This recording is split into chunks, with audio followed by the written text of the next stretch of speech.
여러분은 주변에 고집이 센 사람이 있으신가요? 그런 사람과 대화를 할 때면 어떤 생각이 드시나요? 아마 점점 멀어지고 싶어진다는 분들이 많을 겁니다. 고집 하나 때문에 때로는 우리가 사랑하는 사람들과의 관계가 무너질 수 있으니까요. 오늘 이야기의 주인공도 그렇습니다. 고집과 자존심을 버리지 못한 대가로 사랑하는 딸과 완전히 단절된 삶을 살게 되었던 프랑스 귀족 가문의 여인이었지만 끝내 꺾지 못했던 그 자존심은 결국 한국에서 완전히 무너졌다고 합니다. 프랑스에서 귀하게 자란 그녀는 한국으로 시집간 딸과 벽을 쌓은 채 오랫동안 외면했는데요. 그러다 오랜만에 찾아간 한국에서 마주한 딸의 뜻밖의 모습에 경악을 금치 못했다고 합니다. 그 순간 그녀의 인생관은 송두리째 흔들리게 되었다고 하는데요. 과연 완고하던 프랑스 귀족 여성이 한국에서 무엇을 보고 변화하게 된 걸까요? 지금 함께 들어보시죠. 안녕하세요. 저는 마르그리트 드라 투르입니다. 프랑스 남부 보르도의 오래된 귀족 가문에서 태어나고 자랐어요. 올해로 58세가 되었습니다. 우리 가문은 프랑스 남부 보르도 지방에서 12세기부터 이어져 온 귀족이에요. 대대로 포도밭과 와이너리를 소유했고 저는 그런 가문의 마지막 후손입니다. 물론 지금은 귀족 제도가 사라졌지만 우리 가문의 자부심과 전통은 여전히 제 피 속에 흐르고 있어요. 클라라가 한국인 남성 이영과 결혼하겠다고 했을 때 처음엔 장난인 줄 알았습니다. 그 아이가 항상 호기심 많고 모험심이 강해서 매번 뜯어 말리는 삶을 살았지만 결혼은 완전히 다른 문제였어요. 아시아 남자라니 우리와는 너무 다른 문화에서 자란 사람 아닌가요? 제 머릿속에는 온갖 부정적인 생각들이 가득했습니다. 클라라, 넌 그 사람에 대해 얼마나 알고 있니? 조용히 물었지만 목소리에 담긴 날카로움을 숨기지 못했어요. 클라라는 이연이 프랑스에서 건축학을 공부하는 유학생이었고 파리의 한 카페에서 우연히 만났다고 했습니다. 그가 얼마나 섬세하고 배려심 깊은지, 얼마나 열정적으로 일하는지 설명했어요. 하지만 제 귀에는 그저 젊은이의 일시적인 판타지로 들렸습니다. 아직 젊은데 그런 결정을 서두를 필요가 있니? 더 많은 사람을 만나봐야 하지 않겠니? 제 목소리는 차갑게 떨렸어요. 클라라는 눈물을 글썽이며 엄마, 저는 사랑해요. 이연을 정말 사랑해요. 라고 말했습니다. 그 말에 제 가슴 한구석이 아팠지만 딸의 미래를 위해 단호해야 했어요. 며칠 동안 우리 둘은 얼굴만 마주하면 논쟁을 벌였습니다. 루이, 제 남편은 평소처럼 중재자 역할을 했어요. 마르그리트, 사랑은 국경도 문화도 초월한다지 않나. 우리 딸이 행복하다면 그걸로 충분하지 않을까. 루이는 늘 그렇게 이상주의적이었습니다. 결국 저는 허락했어요. 사랑한다는데 어떻게 막을 수 있겠어요? 하지만 내심 클라라가 시간이 지나면 마음을 바꿀 것이라 생각했습니다. 그런데 2달 후 이연의 가족 사진이 담긴 이메일을 받았을 때 저는 딸의 결혼이 행복하지 않을 거라는 확신이 더욱 굳어졌어요. 사진 속 그들은 소박한 아파트 거실에 모여 있었습니다. 평범한, 아니 우리 가문의 기준으로는 다소 초라한 배경이었어요. 이연의 부모님은 소박한 옷차림에 수줍은 미소를 짓고 있었고 가구들도 특별할 것 없어 보였습니다. 루이는 따뜻해 보이는 가족이라고 말했지만 제 눈에는 딸을 그런 환경에 보낼 수 없다는 생각만 들었어요. 난 이 결혼 반대야. 기어이 하겠다면 나는 결혼식에 가지 않겠다. 제 선언에 클라라는 충격받은 표정이었습니다. 엄마, 제발, 루이, 당신만 가요. 난 도저히 갈 수 없어요. 저는 돌아섰고 그것이 클라라와 제 사이에 첫 벽을 쌓는 순간이었어요. 루이는 한숨을 쉬며 저를 이해시키려 했지만 소용없었습니다. 루이는 혼자 한국으로 가서 결혼식에 참석했어요. 돌아와서는 이연의 가족이 얼마나 따뜻하고 진심 어린 사람들인지 계속 이야기했습니다. 음식이 맛있었고 문화는 달랐지만 어떻게든 소통하려고 노력했다고 해요.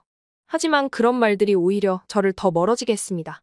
루이, 일주일 정도 갔다 온 것만으로 그들을 다 안다고 생각하는 거예요? 제 냉소적인 반응에 루이는 더 이상 이야기하지 않았어요. 그렇게 몇 달이 지났습니다. 저는 클라라의 전화도 받지 않았어요.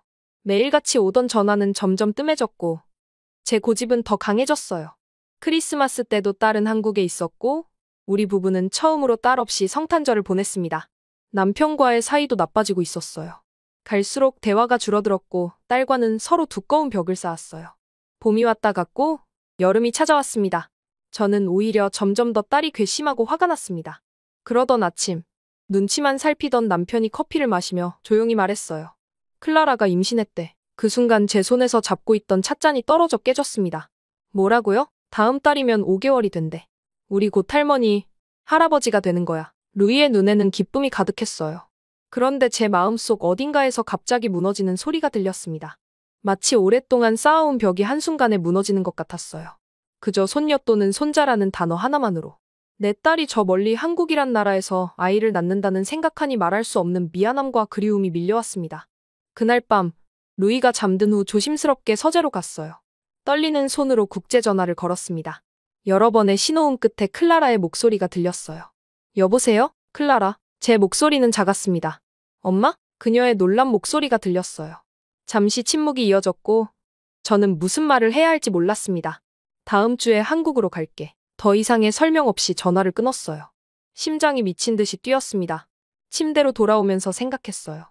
나답지 않는 돌발적인 행동이었고 그동안 내가 딸에게 대했던 걸 생각하면 얼굴을 마주하고 있을 수 있을까? 하지만 내 딸이 아이를 가졌다는데 막연한 기대감과 두려움이 교차했습니다. 하지만 이미 결정했어요. 딸과 태어날 아이를 만나러 가기로 말이죠. 어쩌면 지금껏 제가 쌓아온 모든 편견들이 그저 심한 고집은 아니었을까 하는 생각도 들었습니다. 그렇게 저는 인생에서 가장 큰 모험을 시작하게 되었어요. 여행 가방을 챙기면서도 저는 계속 망설였어요. 루이에게는 오래된 친구를 만나러 간다고 둘러댔습니다. 그는 의아해하는 눈치였지만 더 묻지는 않았어요. 아마 제 고집을 잘 알기 때문이겠죠. 파리에서 인천행 비행기에 오르는 순간까지도 마음이 복잡했습니다. 이건 미친 짓이야. 창밖으로 작아지는 파리의 풍경을 보며 중얼거렸어요. 하지만 이미 돌아갈 수는 없었습니다. 12시간이 넘는 비행은 제 생각보다 훨씬 지루했어요. 기내식은 먹을 만했지만 좁은 좌석에서 잠을 청하기란 쉽지 않았습니다. 창문 너머로 보이는 끝없는 구름들 위로 해가 지고 다시 떠오르는 모습을 보며 한국이라는 나라에 대한 상상을 했어요. 정직하게 말하자면 제 머릿속에는 아직도 낡은 아시아 국가의 이미지가 남아 있었습니다. 비행기가 인천공항에 착륙하는 순간 저는 깊게 숨을 들이마셨어요. 착륙 충격이 조금 있었지만 전체적으로 부드러웠습니다. 창밖으로 보이는 공항은 상상했던 것보다 훨씬 현대적이었어요. 유리와 철골 구조의 웅장한 터미널 건물이 시야에 들어왔습니다. 비행기에서 내려 공항 내부로 들어서는 순간 저는 깜짝 놀랐어요. 샤를 드골 공항보다 더 깨끗하고 정돈된 모습이었습니다. 천장은 높고 탁 트여 있었으며 바닥은 반들반들 빛났어요. 비행기에서 내린 사람들이 잠시 정체되었을 때도 소리 지르거나 새치기 하는 사람 하나 없이 질서정연하게 움직였습니다. 입국 심사대로 향하는 길에 디지털 안내판들이 여러 언어로 정보를 제공하고 있었어요. 프랑스어도 있었죠. 작은 배려지만 왠지 모르게 마음이 조금 편안해졌습니다. 입국 심사는 놀라울 정도로 신속했어요. 심사관은 무뚝뚝해 보였지만 효율적으로 업무를 처리했습니다. 수화물을 찾아 세관을 통과하는 과정 역시 빠르고 간단했어요. 모든 것이 너무 체계적이고 현대적이어서 제가 상상했던 한국의 모습과는 완전히 달랐습니다. 도착 게이트를 빠져나오자 사람들의 물결이 보였어요. 가족들을 기다리는 사람들, 팻말을 든 운전기사들 그리고 클라라, 딸은 저를 바로 알아보고 손을 흔들었습니다. 그 순간 가슴이 조여왔어요. 1년 만에 보는 딸은 변함없이 아름다웠지만 약간 달라 보였습니다. 배가 조금 나온 것이 보였고 얼굴은 더 둥글고 부드러워 보였어요. 그녀의 눈에서는 기쁨과 불안이 동시에 느껴졌습니다. 엄마, 클라라가 달려오려는 순간 저는 본능적으로 한 걸음 물러섰어요. 그녀의 얼굴에 스친 실망감을 보았지만 저는 여전히 마음의 준비가 되어 있지 않았습니다. 대신 품위 있게 고개를 약간 숙여 인사했어요.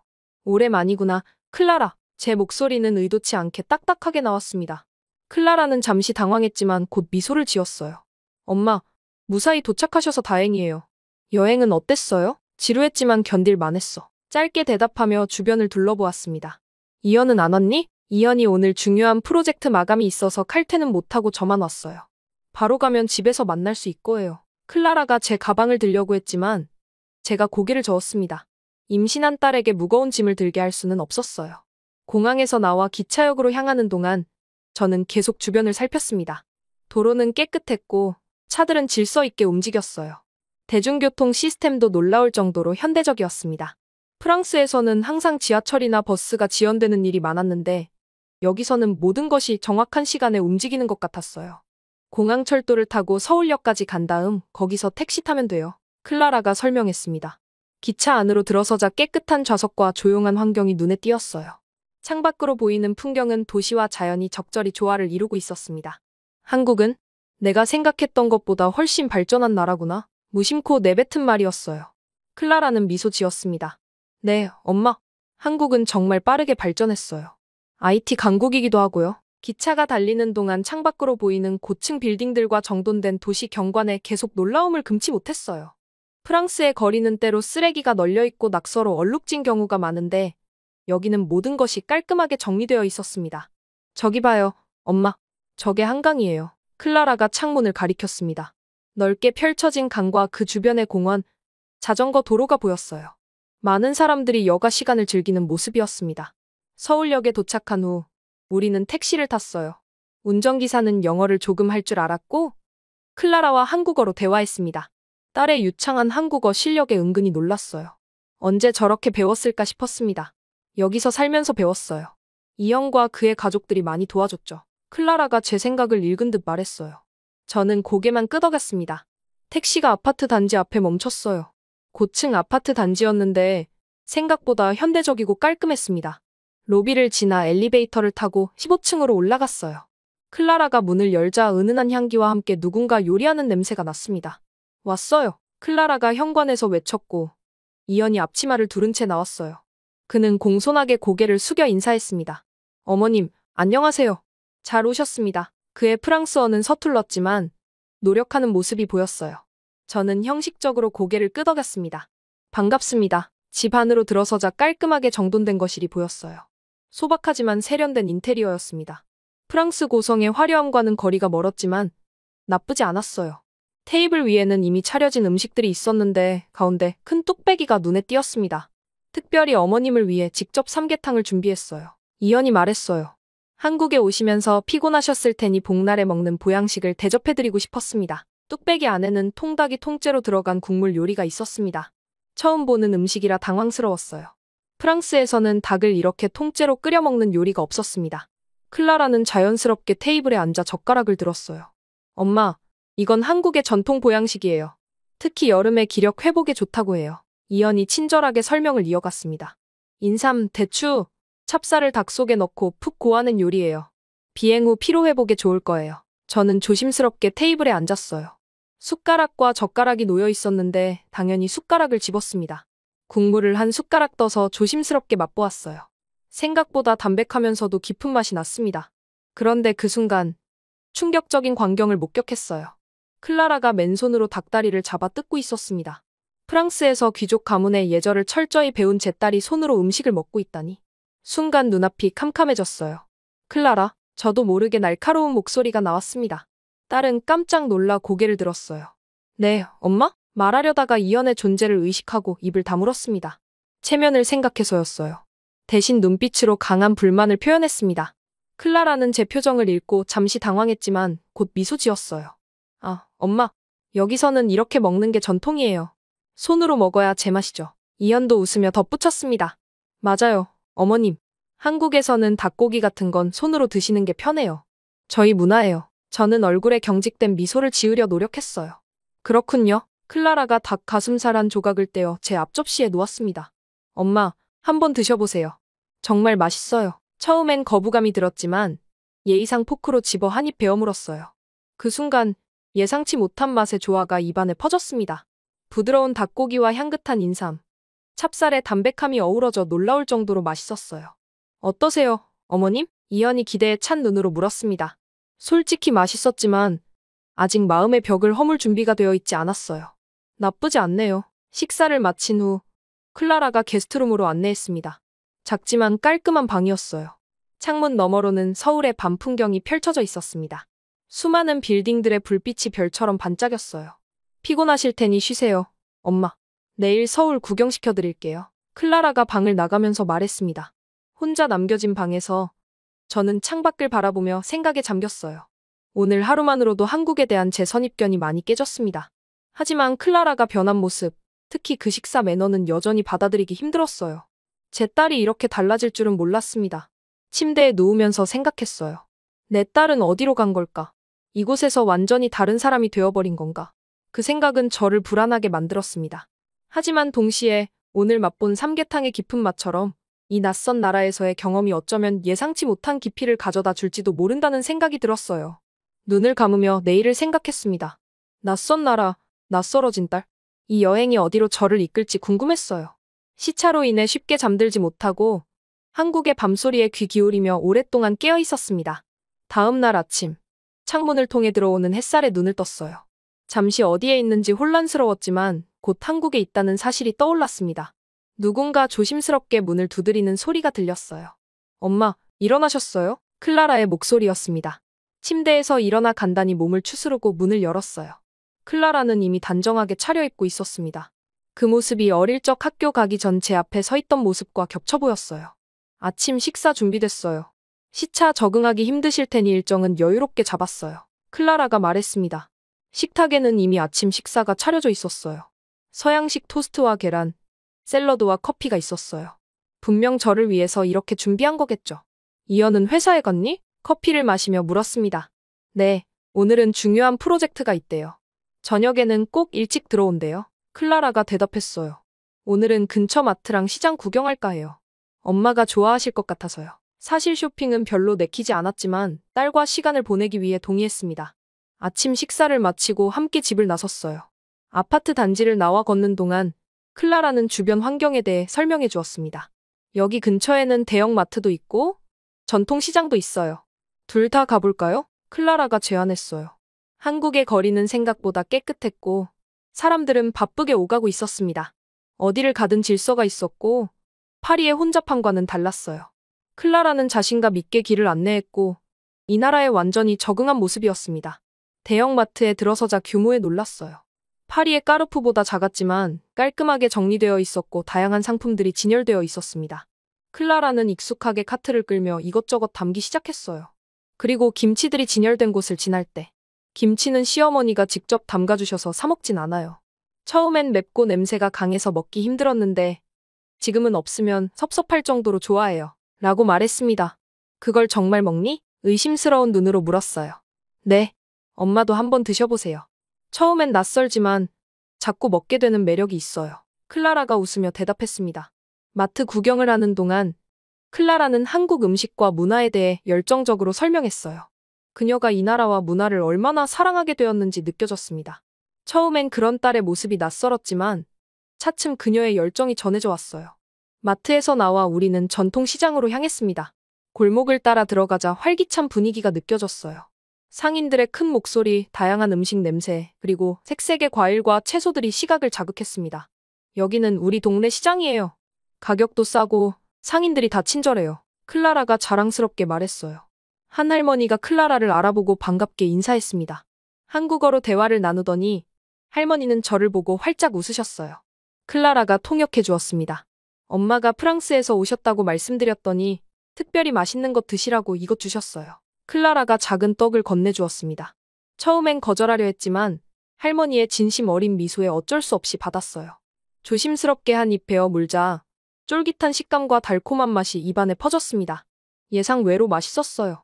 맛있네? 솔직한 감상을 말했고 클라라가 할머니께 통역해주자 할머니는 더욱 환하게 웃으셨습니다. 시장 구경을 하며 우리는 장바구니를 나눠 들었어요. 클라라가 이것저것 설명하고 저는 그저 듣고 따라갔습니다. 그러다 문득 이런 일상적인 순간이 얼마나 오래전에 있었는지 깨달았어요. 딸과 함께 장을 보는 것, 일상을 나누는 것. 프랑스에서는 너무 바빴다는 핑계로 혹은 가사 잃은 하인들의 몫이라는 생각으로 이런 시간을 가져본 적이 거의 없었습니다.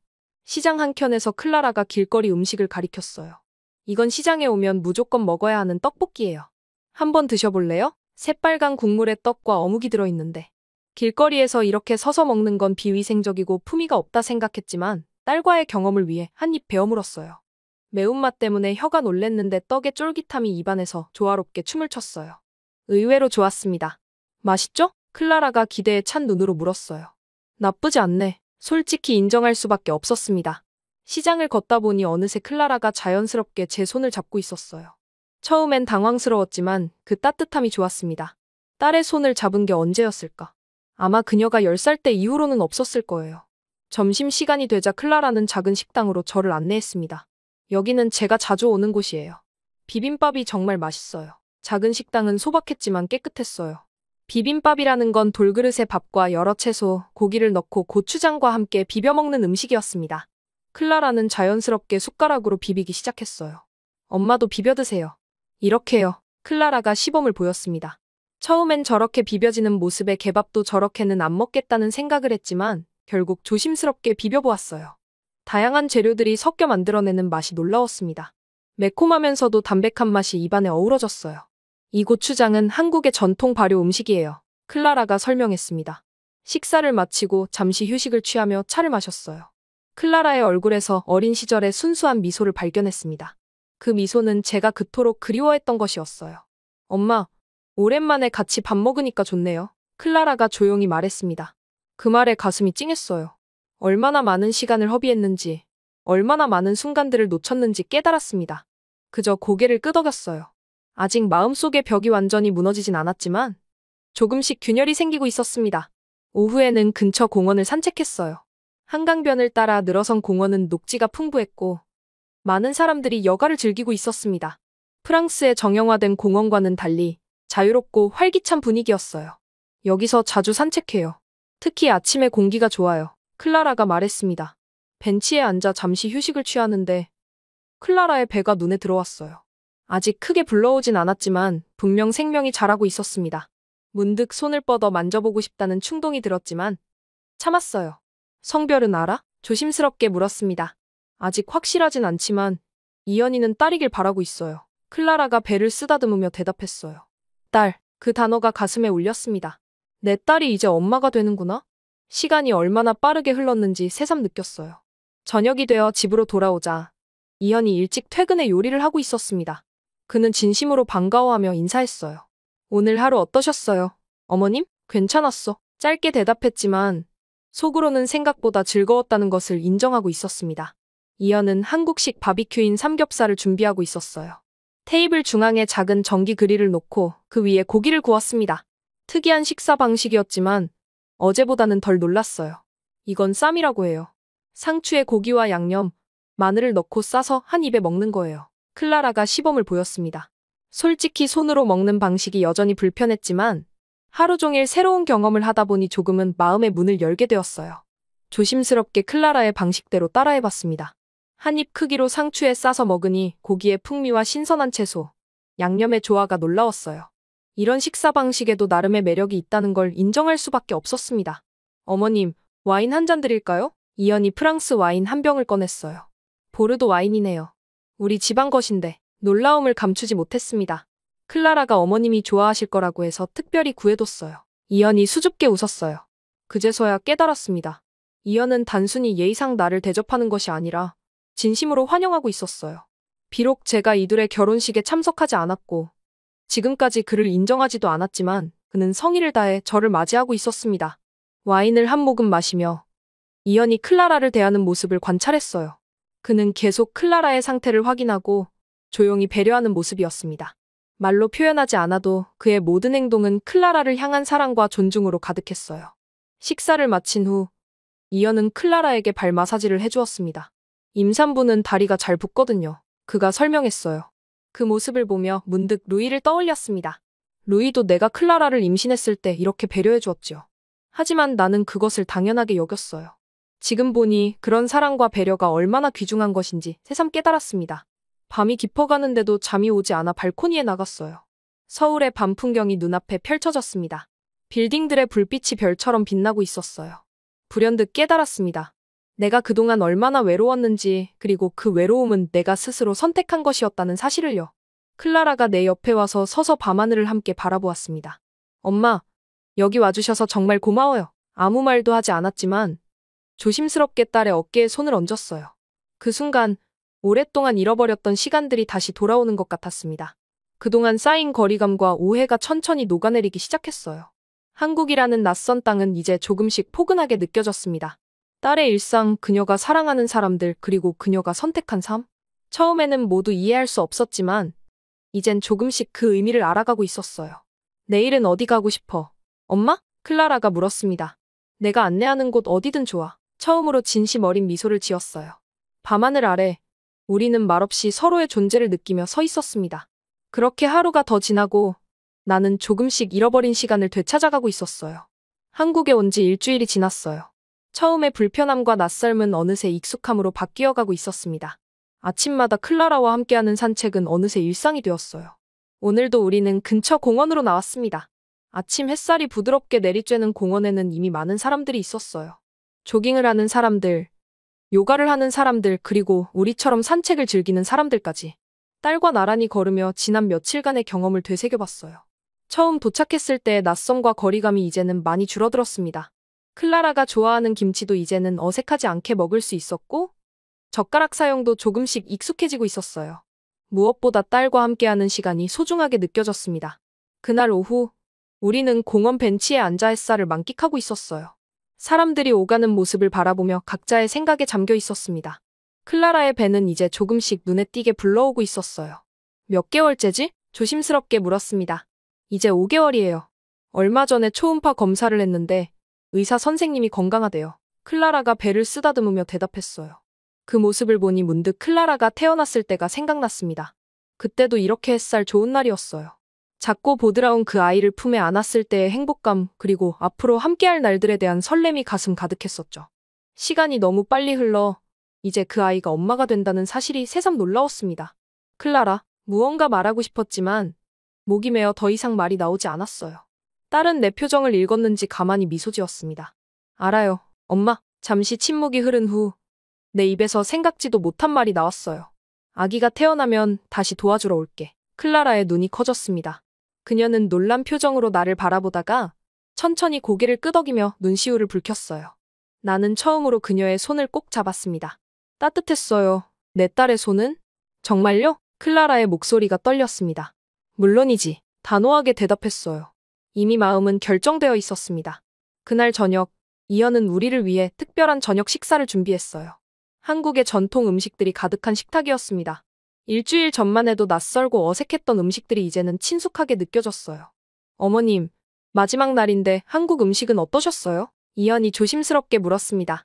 처음엔 낯설었지만 이젠 꽤 맛있다고 생각해. 솔직하게 대답했어요. 이현의 얼굴에 환한 미소가 번졌습니다. 그는 정말 좋은 사위였어요. 처음엔 그저 딸을 빼앗아간 이방인으로만 여겼는데 지금은 그의 따뜻함과 성실함이 보였습니다.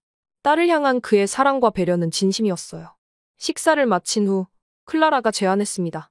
엄마, 사진 찍을까요? 함께 있는 모습을 아빠께도 보여드리고 싶어요. 셋이서 소파에 나란히 앉아 사진을 찍었어요.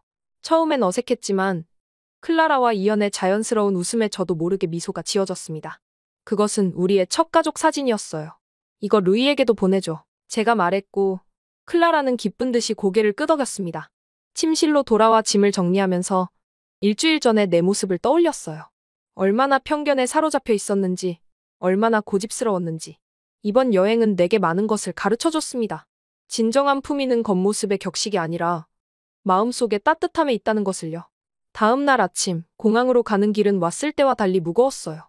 이제 헤어질 시간이 왔다는 생각에 가슴이 아팠습니다. 인천공항에 도착하자 이현이 먼저 내려 체크인을 도와주었어요. 모든 수속을 마치고 보안 검색대로 향하기 전 클라라와 마주 섰습니다. 그녀의 눈에는 이별의 아쉬움이 가득했어요. 엄마, 정말 감사해요. 와주셔서. 클라라의 목소리가 떨렸습니다. 더 이상 망설이지 않았어요.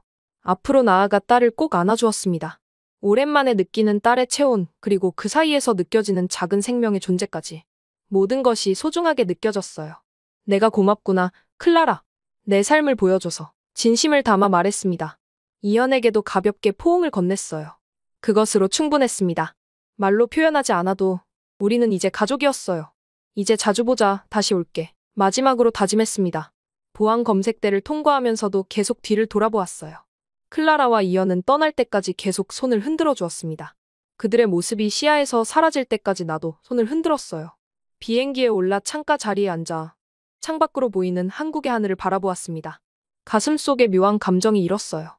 아쉬움과 기대감, 그리고 무엇보다 감사함이 차올랐습니다. 비행기가 이륙하면서 지난 일주일을 되돌아보았어요. 처음엔 모든 것이 낯설고 불편했지만 점차 그 속에서 새로운 아름다움을 발견했습니다. 딸이 선택한 삶, 그녀가 사랑하는 나라, 그리고 그녀와 함께하는 사람들. 모두 존중할 가치가 있는 것들이었어요. 프랑스로 돌아가는 12시간의 비행 동안 마음속으로 계획을 세웠습니다. 루이에게 모든 것을 솔직하게 이야기할 거예요. 그리고 다음에는 같이 한국을 방문하자고 할 거예요.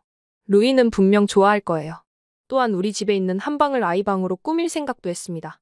언젠가 클라라와 이현, 손주가 프랑스를 방문할 때를 대비해서요. 프랑스의 문화도 아이에게 전해주고 싶었어요. 이제 내 딸의 시댁이 아닌 우리 가족이라는 생각이 자연스럽게 들었습니다. 격이나 체면 같은 것들은 더 이상 중요하지 않았어요. 진정한 품위는 사랑과 배려 속에 있다는 것을 한국이라는 나라와 딸이 함께 가르쳐 준 것입니다. 비행기가 구름 위로 솟아오르며 저는 미소를 지었어요. 다음 방문은 더 이상 의무감이나 호기심으로 하는 것이 아닐 것입니다. 진정으로 함께하기 위한 가족이라는 이름으로 하는 여행이 될 것이에요. 고향으로 돌아가는 길에 나는 이미 다음 여행을 기다리고 있었습니다. 그때는 루이와 함께 할아버지와 할머니라는 새로운 이름으로 한국을 찾을 것이에요. 벌써 이것도 3년 전 이야기네요. 지금 딸은 딸을 낳아서 호되게 육아 중이에요. 그런데 제 눈에는 그 모습도 다 사랑스럽네요. 제가 끝까지 고집을 부리고 딸과 등지고 살았다면 지금의 행복을 느낄 수 있었을까요? 오래 살아왔지만 그간 헛산 게 아닌가 스스로 반성을 많이 하게 되었어요. 이제 품위보단 손녀의 더러운 장난에도 웃을 수 있는 할머니가 되었어요. 정말 많이 행복하네요. 제 이야기 어떠셨나요? 주변에 저처럼 고집불통인 사람이 있다면 댓글로 혼내주세요. 저처럼 인생이 바뀔지도 모르잖아요. 끝까지 들어주셔서 감사합니다.